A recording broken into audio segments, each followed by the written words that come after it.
Either you give me that $100,000 to pay off your debts, or your wife will regret it, my brother-in-law roared, confident in his power. I nodded silently and left. He was waiting for money, but I brought him a trap that turned his self-confidence into eternal fear. Before we continue, please subscribe to the channel and write in the comments what time it is where you are now. I was reviewing old blueprints when Jennifer walked through my front door. She had a key, used it without knocking, which told me something was wrong before I even looked up.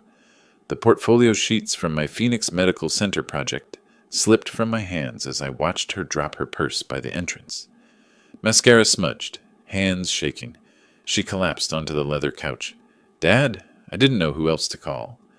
I set the blueprints aside, moved to sit beside her.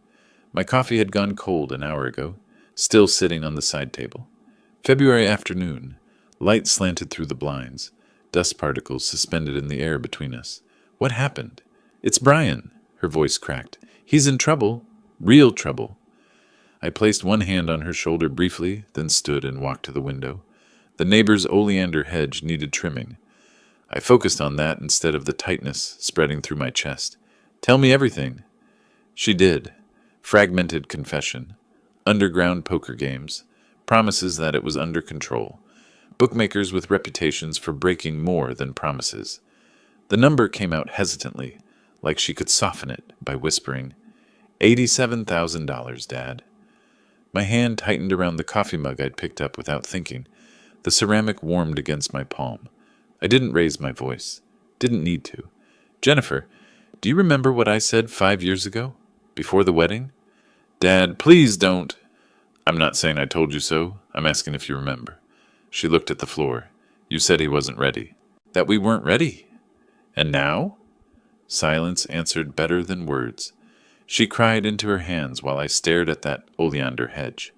5 years ago I'd warned her. Young architect with expensive tastes. Inherited money he'd already burned through. Job offers that never materialized. She'd told me I was being controlling, that I didn't understand love. Maybe I didn't, but I understood patterns. Brian said he can fix this if he just gets the money. He promised. Promises. The cheapest currency in circulation. "Go home. Rest. I'll handle this." She hugged me before leaving, quick, desperate squeeze, then gathered her purse and walked out. The door closed at 4:03 p.m. I watched from the window as her car disappeared down the street. Then I returned to my coffee, blueprints, and the silence that filled the house like water. 3 hours later, the door opened again. No knock.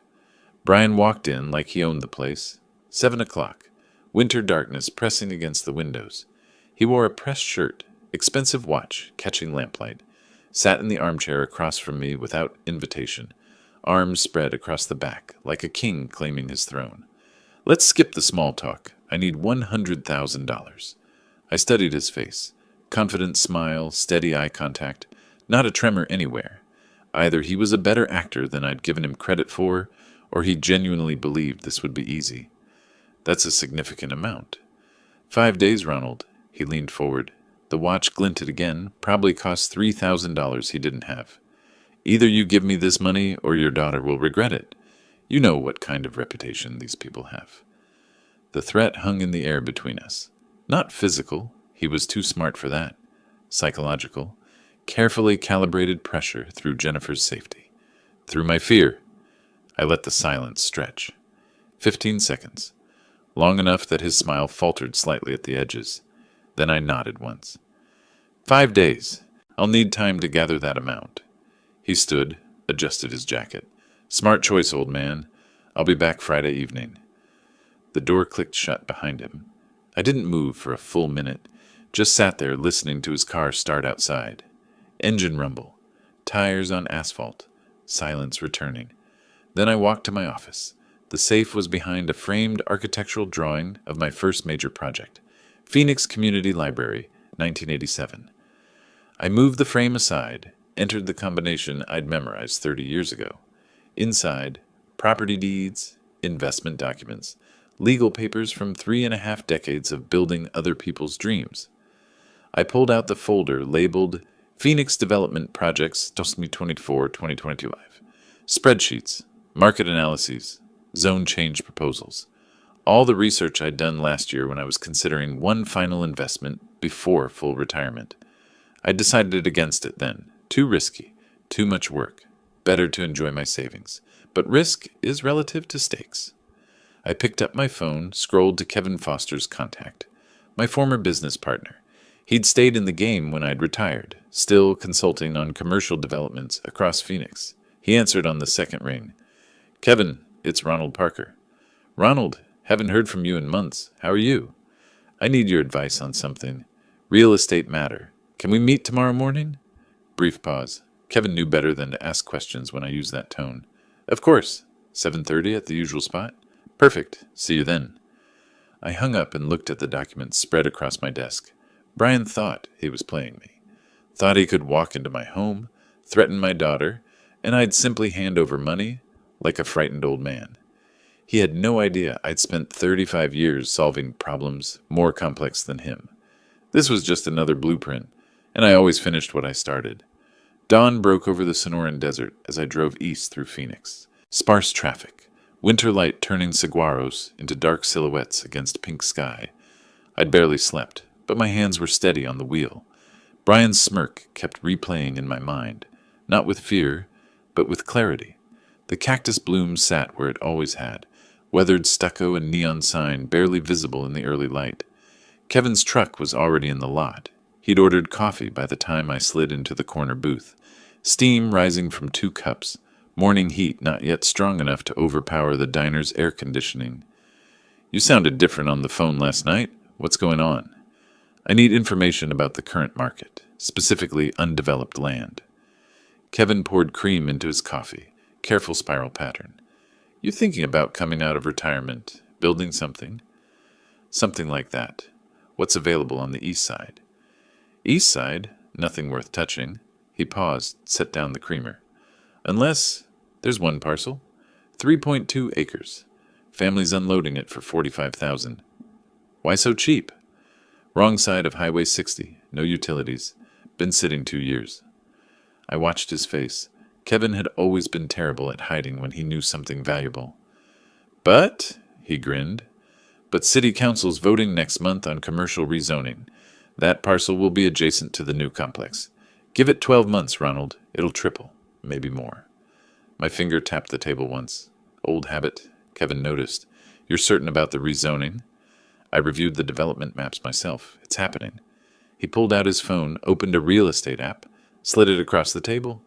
Barren desert land, highway visible in the distance, nothing but creosote bush and dust. To most people, worthless. To someone who understood timing, opportunity. I memorized the listing number.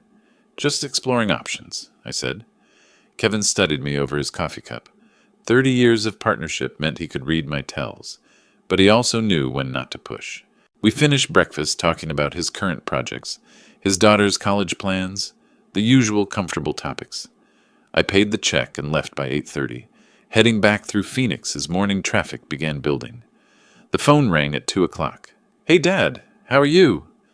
Jennifer's voice had that forced cheerfulness people use when they're reading from a script. I set down the sandwich I'd been eating. "I'm fine, sweetheart. How are you?" "Good, good. I was just—" Brian and I were wondering, in the background, muffled but distinct. "Ask him when?" Jennifer's pause was barely a heartbeat. "Wondering about the timeline for what we discussed yesterday?"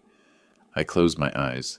Brian was coaching her, using her as his messenger, his pressure tool, making her complicit. "Friday evening, like Brian and I agreed. Tell him that." "Okay, thanks, Dad. I love you." "I love you too. Always." After she hung up, I stared at the phone for a long moment. Then I looked up Craig Adams's office address. The law firm occupied the 3rd floor of a downtown building, with windows overlooking Central Avenue. Craig met me in a conference room at 3 o'clock sharp. He'd always been punctual, which was why I'd chosen him for my estate planning 5 years ago. "Ronald, good to see you. What can I help with today?" I pulled out my leather notebook, the one I'd carried through hundreds of client meetings during my career. "If I loan money to a married couple, can I secure it against their home?" "Absolutely. Standard collateral agreement. Both spouses sign. Property becomes security." "What happens if they default?" Craig leaned back in his chair. You file a lien, initiate foreclosure proceedings. Takes time, usually. I wrote carefully in block letters. Co-signer liability. Can the contract expedite that process? Now he was interested. Yes. Automatic foreclosure clause. Arizona revised statutes allow it if both parties agree in writing. No court battle needed. What conditions can be written in? For the next 40 minutes, Craig walked me through collateral structures, conditional repayment terms, lien placement procedures. I filled 6 pages with notes. Every question precise, every answer absorbed. When I left at 4 o'clock, I had everything I needed. That evening, I spread documents across my desk in 3 precise columns. Financial, my savings account statements showing $180,000 in retirement funds from decades of careful planning. Legal, notes from Craig's consultation, underlined phrases about automatic foreclosure and cosigner liability. Property, the parcel 447B listing. Kevin had shown me, plus public records I'd pulled for Brian and Jennifer's house, $280,000 current value, mortgage nearly paid off. I began drafting. Loan agreement, $100,000 at 8% annual interest, secured by borrower's primary residence. Repayment term 12 months. Default clause triggers automatic lien activation. Each word chosen carefully. Each clause designed to be perfectly legal, perfectly enforceable. This wasn't anger on paper, it was architecture. Load-bearing walls, support structures, foundation work. My phone buzzed at 9:15. Text from Jennifer. Thank you, Dad. Brian says you're doing the right thing. I love you. Brian says. Even her gratitude filtered through him. I typed back, I love you too. Always. Then I returned to the contract. Added clause 7. In event of default, lender retains right to seize collateral property without additional court proceedings, provided proper notice is given per Arizona revised statutes, per 33-811. I underlined without additional court proceedings. For 5 years I'd watched Brian manipulate my daughter, turn her against her own judgment, and now he thought he could manipulate me. Walk into my home, threaten my family, and I'd simply comply. But manipulation only works when the target doesn't see it coming. Brian thought he was playing me. He had no idea I'd been designing structures and solutions for 35 years. This was just another blueprint, and I always finished what I started. I spent Thursday and Friday morning finalizing everything, withdrew the funds, printed the contracts, and when Brian's car pulled into my driveway Friday evening, right on time, like a shark smelling blood, I was ready. The leather folder sat on my kitchen table. Inside, the printed loan agreement, a cashier's check for $100,000, property documents. I heard his engine cut off, car door slam, footsteps on the walkway. I didn't move to open the door. Made him knock. When I finally opened it, Brian strode in expecting a simple transaction. His eyes went straight to the table.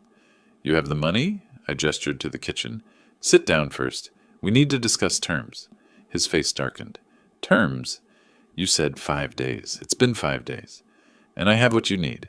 But not as a gift, as a loan. A loan? Are you serious right now? I slid the contract across the table. $100,000 at 8% annual interest. 12 months to repay. Brian snatched up the pages, scanning. His jaw clenched. Secured by my house? You want my house as collateral? Your house and Jennifer's. It's joint property. This protects everyone. This is insulting. You don't trust me? I met his eyes. This isn't about trust. It's about responsibility. Sign it or find another solution by midnight. For 2 minutes, silence. Brian pulled out his phone, scrolled through messages, calculating, probably checking if his bookmakers would give him more time. His thumb hovered over the screen. Then he set the phone down hard. He picked up the pen. I need Jennifer here. She has to sign too. I called her. She arrived within 20 minutes. Brian had clearly told her to be ready. When she walked in, confusion clouded her face.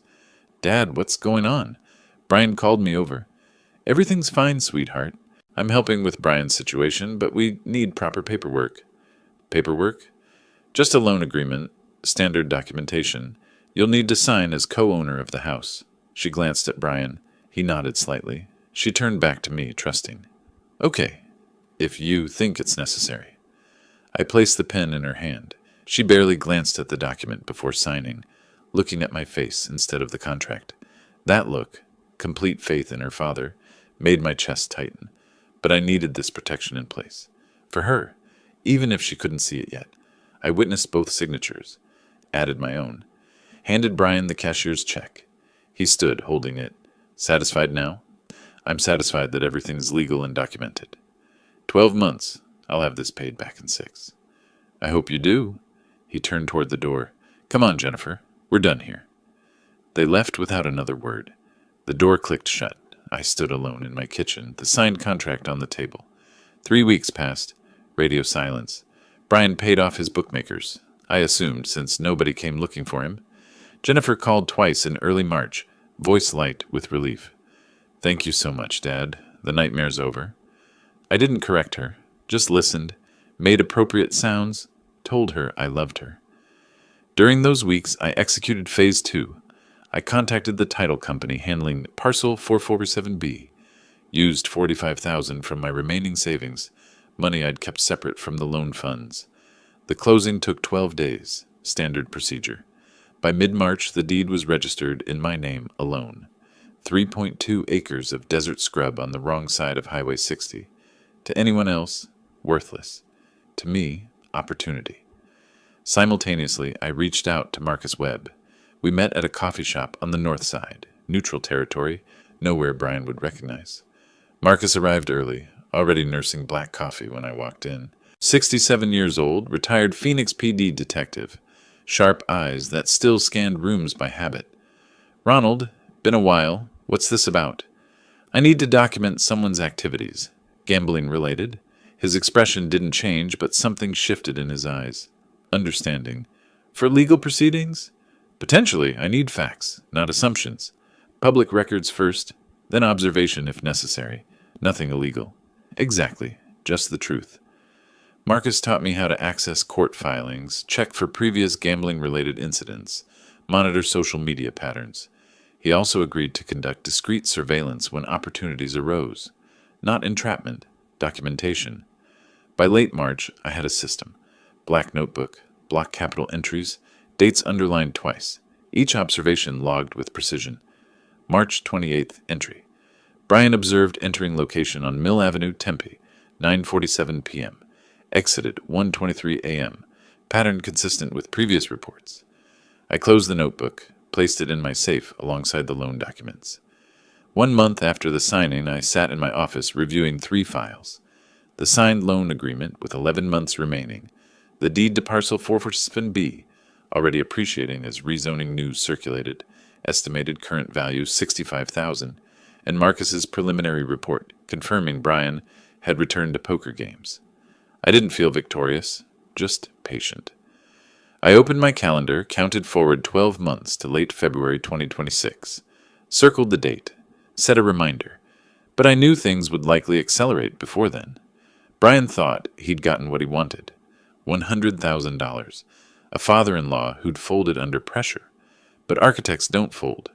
We build, layer by layer, and I was just laying the foundation. April arrived with unexpected heat, both weather and tension. For 3 weeks after signing the loan, Brian had been quiet. Too quiet. I should have known he was planning something. The phone call from Jennifer confirmed it. I was in my garden that morning, kneeling beside barrel cactus, pruning shears in hand. Desert plants require specific care. Remove dead growth, encourage new. My phone buzzed against my hip. Dad, I need to talk to you, now. Her voice carried an edge I hadn't heard before. Strained, accusatory. What's wrong? Not over the phone. Come to our house. 15 minutes later, I pulled into their driveway.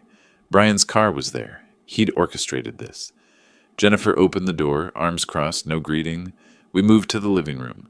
Brian stood against the far wall, arms folded, dominant posture. He wanted me to know this was his territory. Jennifer sat on the couch. I took the chair opposite her, deliberately angling away from Brian. If this was about choosing sides, I'd make my priority clear. Brian told me something about the contract you made us sign. What about it? He says you're trying to take our house, that the whole loan was a trap. Brian pushed off the wall. Don't sugarcoat it, Jen. Tell him what you found out. She wouldn't meet my eyes. You bought land right after loaning us money. Brian says you planned this, that you never intended to just help. I looked only at Jennifer. I'm protecting your future. That contract ensures the loan is repaid. Repaid? At 8% interest with our house as collateral. Brian's voice cut across the room. That's not protection, that's extortion. I turned to him now. You asked for $100,000. I provided it, with reasonable terms. The land purchase is my personal investment, completely separate. Separate? You expect us to believe that? I expect you to honor your agreement, unless you don't plan to repay the loan. The room went cold. Jennifer looked between us, something cracking in her expression. Doubt.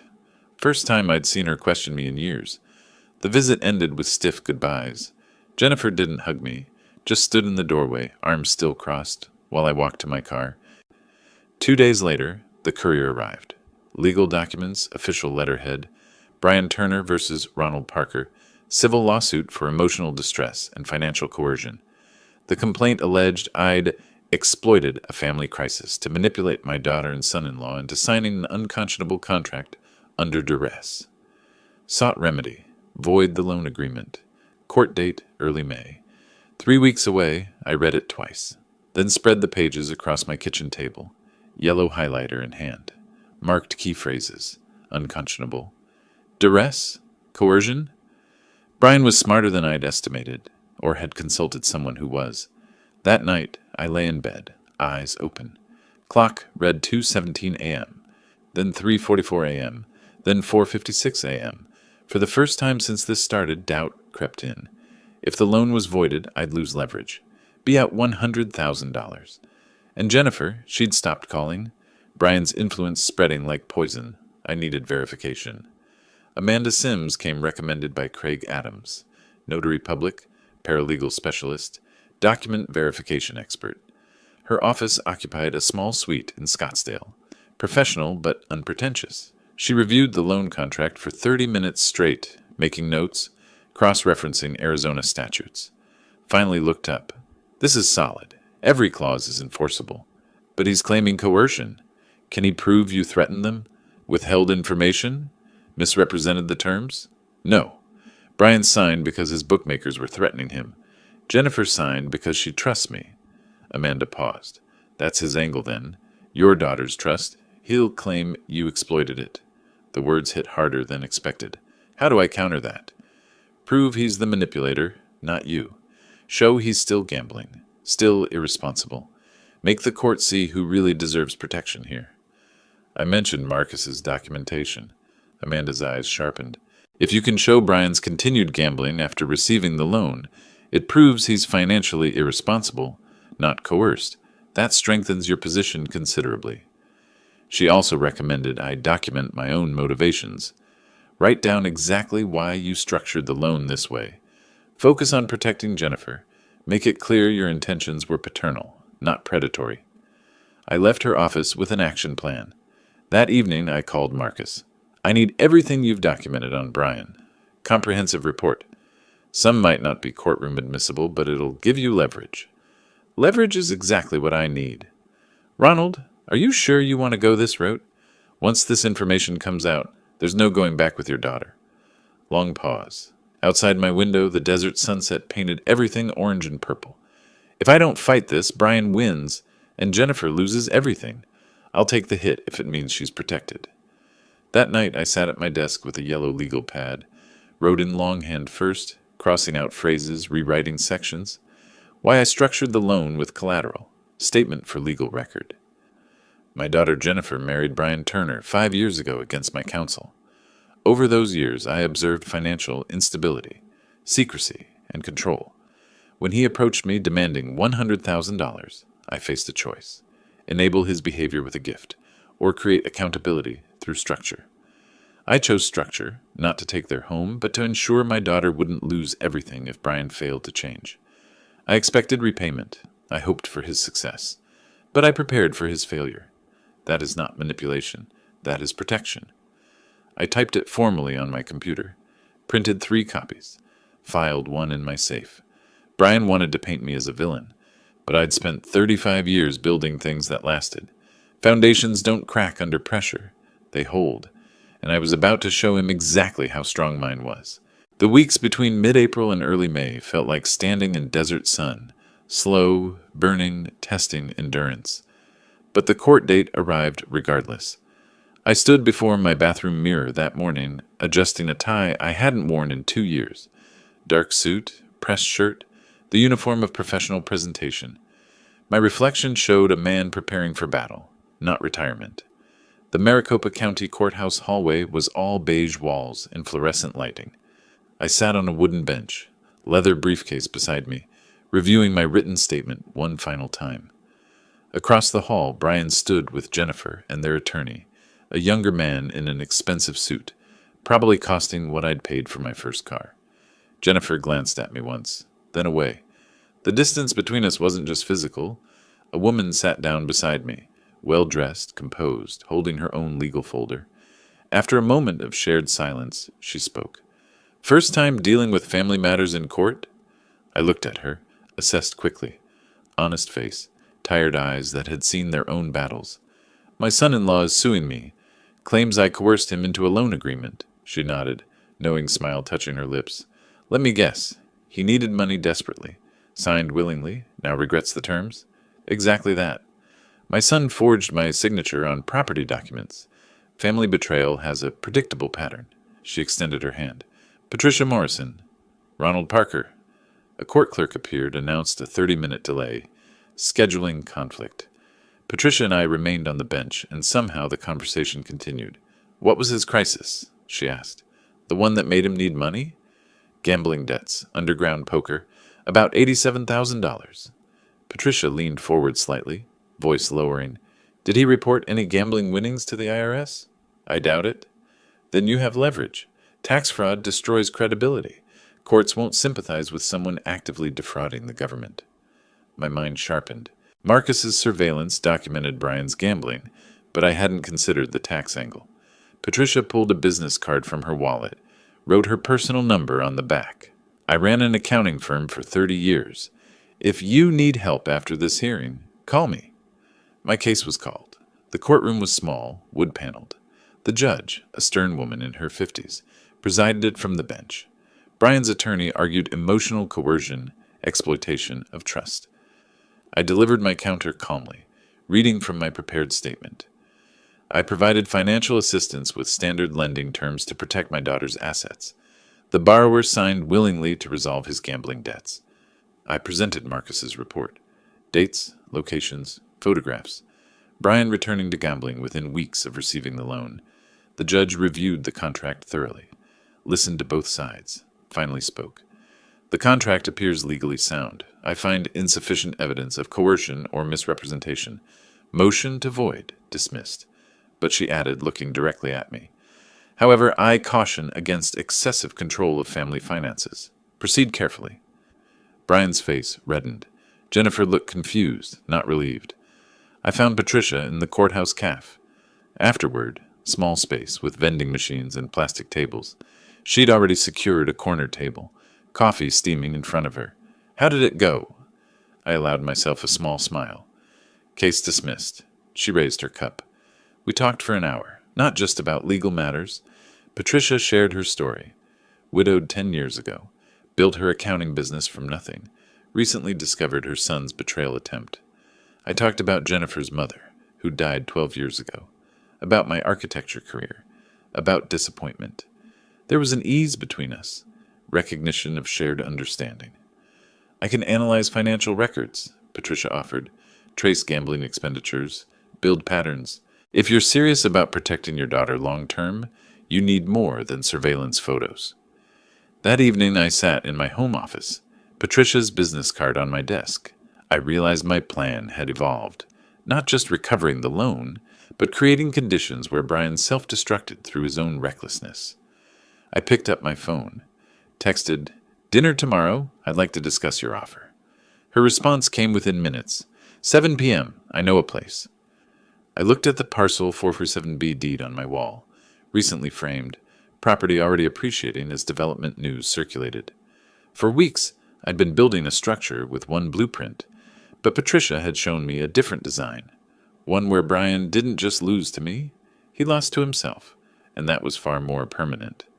The next evening, I met Patricia at a restaurant she'd chosen, quiet enough for serious conversation, comfortable enough to not feel like a business meeting. I didn't realize then that this dinner would mark a turning point, not just in my strategy against Brian, but in my life. I arrived exactly at 7. Architect's punctuality. Patricia was already seated at a corner table. Laptop open, papers spread. She slid a document across the white tablecloth as I sat. I pulled public records, cross-referenced credit reports I can legally access, analyzed patterns. Her finger tapped a highlighted figure. Your son-in-law has accumulated new debts since the loan, approximately $34,000, across 3 high-interest credit cards and what appears to be another private lender. I studied the numbers. Not surprised. Confirmed. He's still gambling. Compulsively, Patricia said, and hiding it poorly. We ordered salmon for her, steak for me, and continued analyzing over dinner. Patricia pulled her laptop closer, typed rapidly. He's making minimum payments on your loan, but the new debt is mounting. At this rate, he'll default within 6 months. Not from inability to pay, but from cash flow collapse. What if I offered him restructuring? Her eyes sharpened. Restructure how? Lower monthly payments, ease immediate pressure, but extend the term from 12 to 18 months and increase interest from 8 to 12%. Patricia calculated, rotating the screen toward me.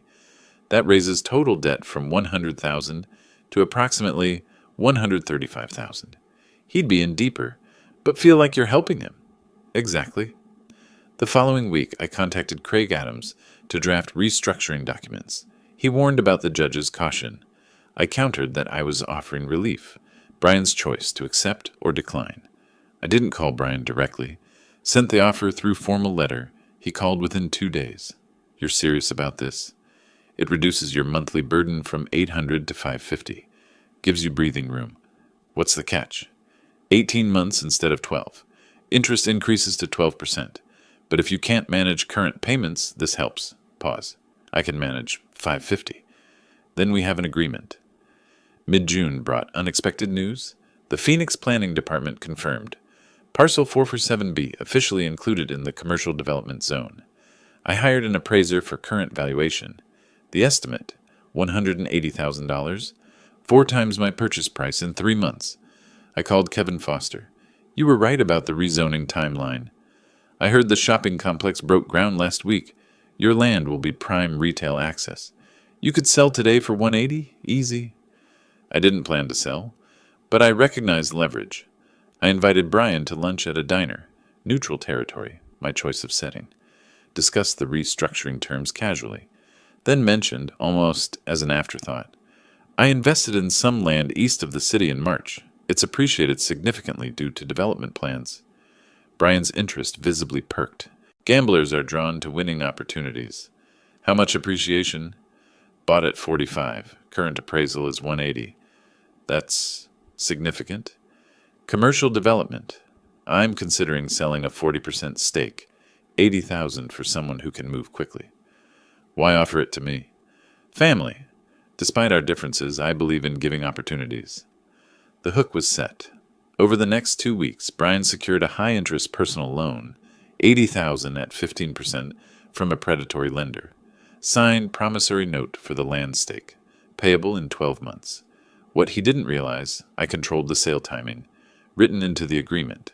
Brian now owed restructured loan, $135,000, investment debt, $80,000, existing credit cards, $34,000, total obligations, $249,000. His annual income as mid-level real estate manager, $75,000. The math didn't work, and I knew it. Throughout that month, Patricia and I met weekly, sometimes strategy sessions, sometimes simple dinners or walks. We visited an art gallery downtown, small local space, abstract desert landscapes, stood close at a painting of desert dawn, shoulders nearly touching. I haven't felt this engaged in years, Patricia admitted. My work was always numbers, but this is using them for justice. I couldn't do this without your insight. Silence. Then, is that the only reason you keep calling? I paused. Honest. No, it's not. We didn't kiss or make declarations. just acknowledge something growing. Late June evening, we sat on my back patio. Desert sunset painted everything orange and purple. Patricia reviewed her laptop. Brian's financial profile now shows he's overleveraged by a factor of 3. Any disruption, job loss, market shift, unexpected expense, and the entire structure collapses. And when it does, she looked at me steadily. You'll own his house. His stake in the land reverts to you, and Jennifer will see exactly who she married. I nodded slowly. I'd built careers on understanding load-bearing capacity. Every structure has a breaking point. I'd just ensured Brian reached his, not through my force, but through his own greed. Architects don't destroy buildings. We simply stop reinforcing them. July brought Phoenix's brutal heat. Temperatures over 110, air shimmering above asphalt. But the real pressure was building inside Jennifer's marriage. I knew it would crack eventually. I just didn't expect her to be the one to break it open. She arrived mid-morning without calling first. I opened the door to find her holding a manila folder, face puffy from crying, but expression different than before. Not confused, resolute. I need to show you something. I should have looked sooner. We moved to the kitchen table. She spread documents across the surface with trembling hands. Bank statements showing cash advances, credit card bills with gambling charges, printed text messages using coded language about the game, and settlements. I found these in his office, hidden in a locked drawer. She pointed to each paper. There's more debt. New debt. 34,000 in credit cards I didn't know existed. And these messages. He's still gambling. After everything. After your loan. After promising me. I sat quietly. Let her process. She finally looked up. You were right. From the beginning. And I didn't want to believe it. I'm so sorry, Dad. I reached across the table, placed my hand over hers. Jennifer, look at me. You have nothing to apologize for. I chose him over you. I doubted you. You loved someone. That's not weakness. That's what you're supposed to do when you marry someone. But you knew? I suspected. There's a difference. And even if I knew for certain, you needed to see it yourself. Otherwise, you'd always wonder if I manipulated you. The front door opened. Patricia entered carrying a grocery bag. She had a key now. Another detail Jennifer noticed immediately. Patricia set the bag on the counter, read the room, sat at the table, but didn't speak right away. Jennifer glanced between us. How long have you two been? A few months, Patricia said honestly. Since May. We met at the courthouse. Jennifer processed this. Her father had moved on, built a life she wasn't part of. But instead of resentment, something else crossed her face. Relief? Maybe. He wasn't alone. Patricia leaned forward slightly. 20 years ago, my husband did something similar. Made me doubt reality. When I finally left, I thought I'd never trust anyone again. But you do. Eventually. When you find someone honest. Jennifer nodded slowly, then straightened her shoulders. I'm filing for divorce. I asked carefully. Are you certain? I've been certain for weeks. I just didn't want to admit it. We discussed logistics. Attorneys I could recommend. Financial advisors. Where she'd stay temporarily. I didn't do it for her. Just gave her the tools. She left around 2 o'clock to start packing. Brian arrived at 7 that evening. Must have tracked her car, realized where she'd gone. He was disheveled, aggressive. You turned my wife against me. He stood on my front step. You've been planning this all along. I didn't invite him inside, just stood in the doorway. I have evidence, he continued. Personal letters between you and that woman. Started before my lawsuit, even. I'll show everyone what kind of man you really are. There are no letters, Brian. No secret correspondence. We've done nothing wrong. I'll destroy your reputation. Do what you need to do. The truth is on my side. Patricia appeared behind me, stood beside me. United front. Brian stared at us both, realizing he was facing something he couldn't manipulate or intimidate. He left without another word, but his parting shot drifted back. This isn't over. After his car disappeared, Patricia took my hand on the front porch. First overt physical affection we'd shown. He'll keep trying to poison people against us. Let him try. Anyone who matters knows the truth. She studied my face. Are we really doing this? At our age? Starting something new? I think we've been doing this for weeks. We just didn't say it out loud. Then I'm saying it now. I care about you. More than I expected to. I squeezed her hand. I care about you too, and I'm done pretending that's complicated. We went back inside together. Later that night, I sat in my office, but I wasn't reviewing documents or plotting moves, just thinking. For months, I'd been so focused on protecting Jennifer from Brian that I'd forgotten what came after. But Patricia reminded me, protection isn't the end goal. Freedom is, and Jennifer had just claimed hers. Now Brian faced a new reality, not just me as an adversary, but Jennifer as someone he could no longer control. That changed everything. August arrived with Jennifer moved into a new apartment, divorce papers filed, and Brian facing two realities. He'd lost his wife, and his payment deadline had arrived. I'd spent 3 weeks letting him stew in uncertainty. Now the bill came due. Literally. August 5th, 9 o'clock morning. Patricia sat at my breakfast nook with coffee while I checked my computer screen. Bank account balance unchanged.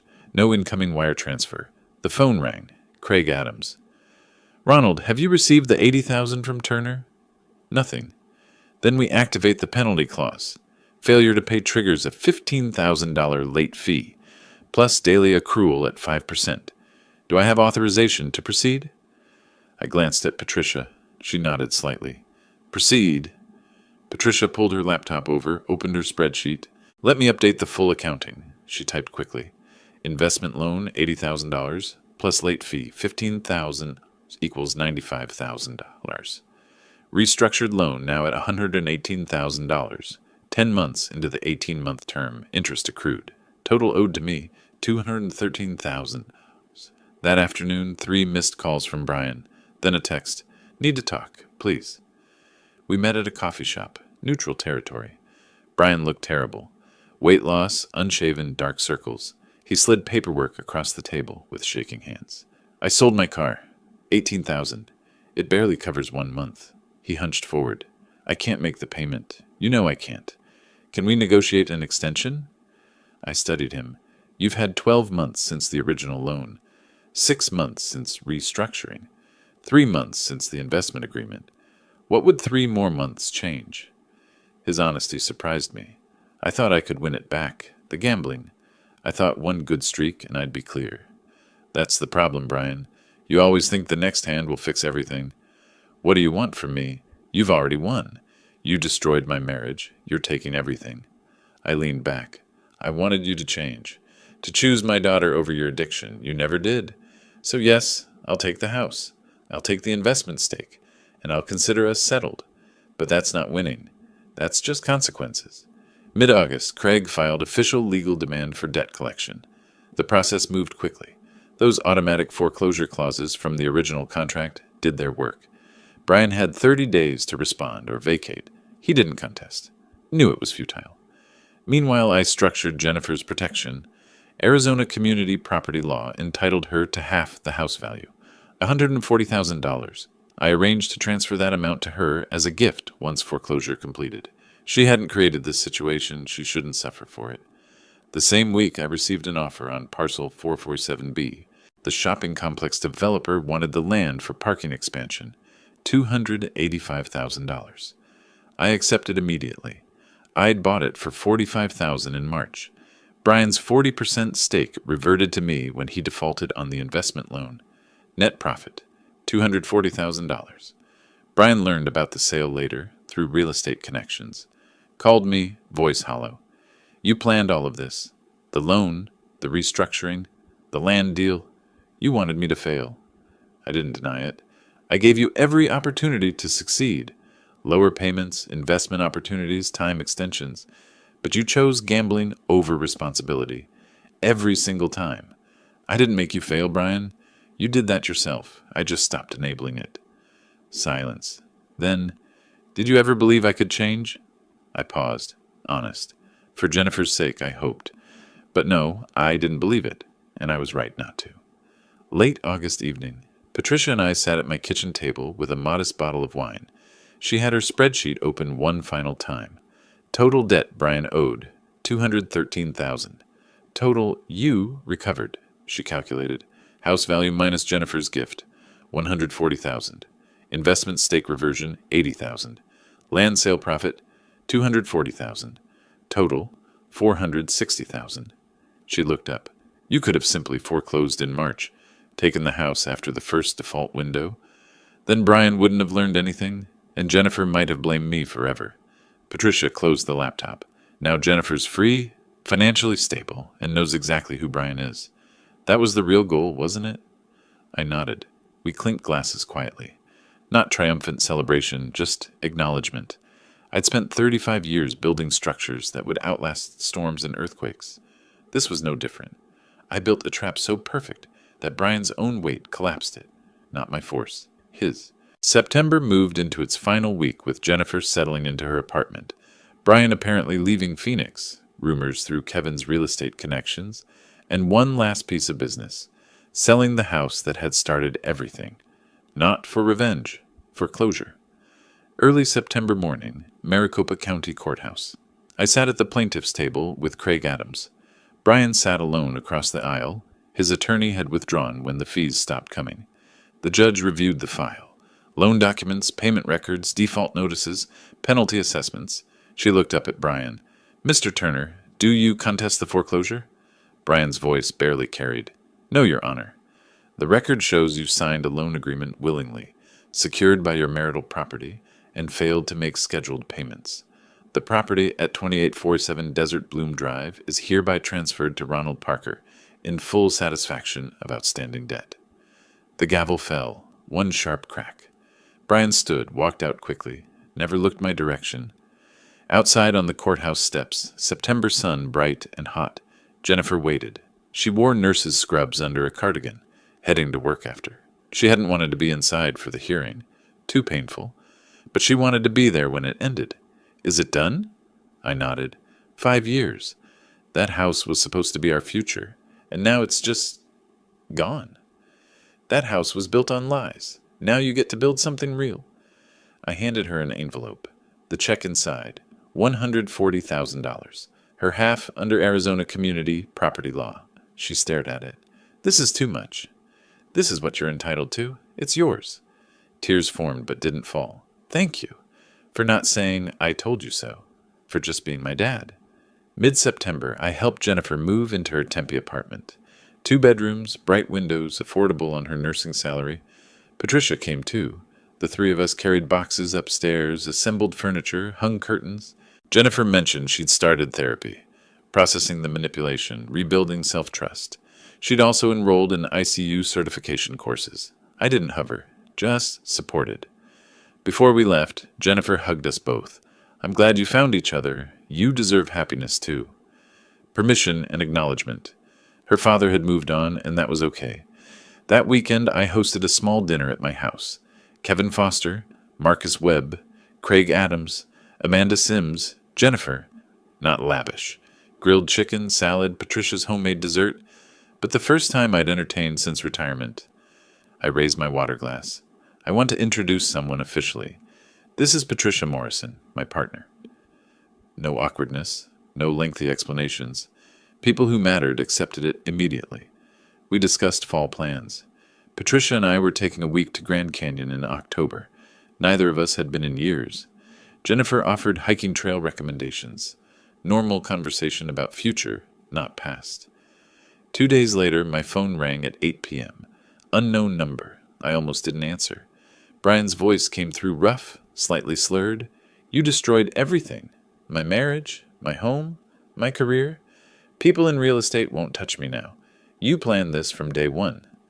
I listened without interrupting. You used Jennifer as bait. Used the money as leverage. You manipulated everything. Finally, I spoke. I gave you a loan with clear terms. You signed. You failed to repay. Those are facts, not manipulation. You wanted me to fail. I expected you to fail based on your history. But I gave you every chance to prove me wrong. You chose gambling over responsibility every single time. This isn't over. Yes, Brian, it is. Move on. I have. I hung up. Patricia sat beside me on the couch. Will he keep trying? Probably, but there's nothing left to fight over. That night, we sat on the back patio. Cooler September evening, stars visible. Planning the Grand Canyon trip. Hotel reservations, hiking trails, photography spots. When's the last time you took a real vacation? Before Jennifer was born, 34 years ago. Then we're overdue. Comfortable silence. Then, do you think about what comes next? After this trip? I think about it constantly. What do you see? A life that isn't defined by fixing problems. Just living. Patricia squeezed my hand. For months, every action had been strategic. Build the trap, execute the plan, protect Jennifer. But sitting there with Patricia, I realized the revenge had never been the goal. The goal was this: freedom to imagine a future without Brian's shadow. And we'd finally earned it. Late September morning, I stood in the empty house at 2847 Desert Bloom Drive with a real estate agent. Our footsteps echoed on hardwood floors. No furniture, no life. Kitchen where the loan was signed. Living room where Brian made threats. All hollow now. Market conditions are favorable. Similar properties sold for $275,000 to $285,000, she typed on her tablet. I recommend listing at $280,000. Should sell within 3 weeks. I signed the listing agreement on the same kitchen counter where Brian and I had signed documents months ago. Full circle.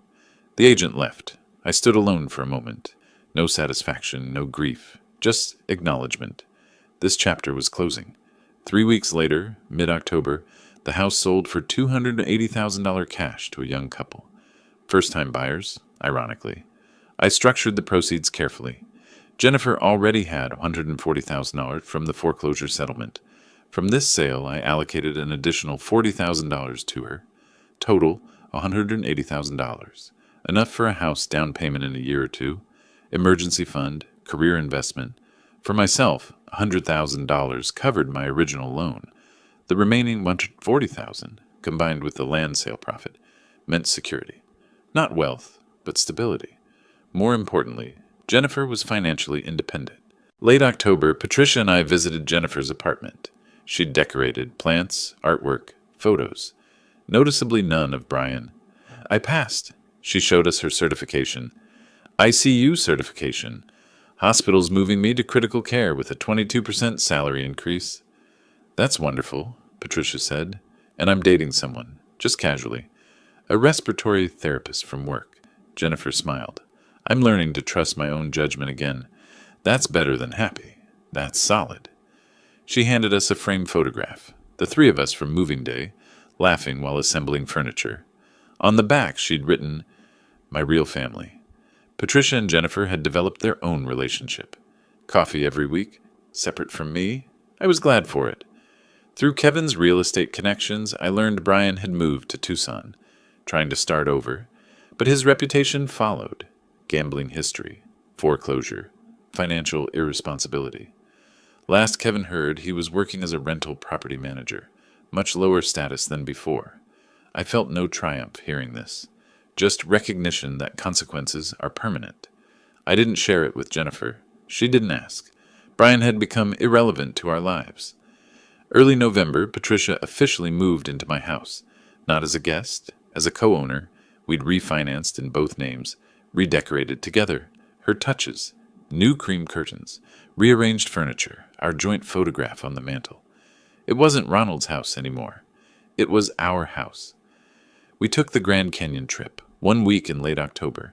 Hiking, stargazing, long conversations about nothing important. Patricia joked, 64 years old, and I'm finally on a honeymoon.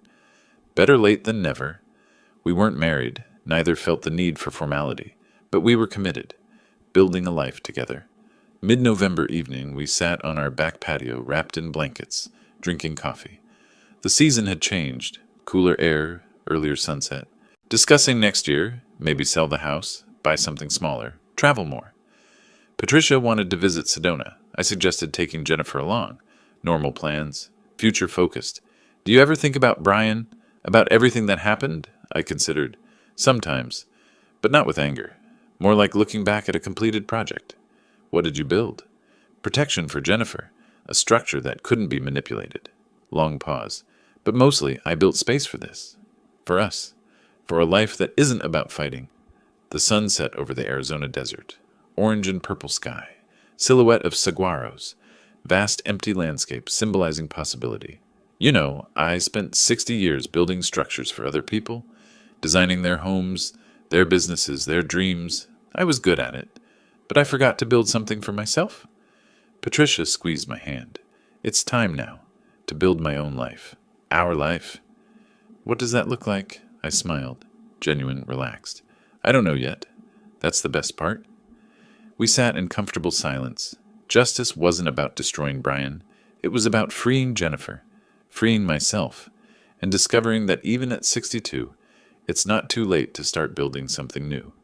Something that lasts, not because it's reinforced against threats, but because it's built on truth.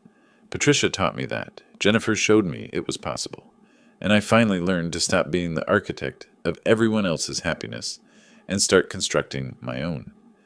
If you like this story, please like this video, subscribe to the channel, and share your impressions of this story in the comments. To listen to the next story, click on the box on the left. Thank you for watching.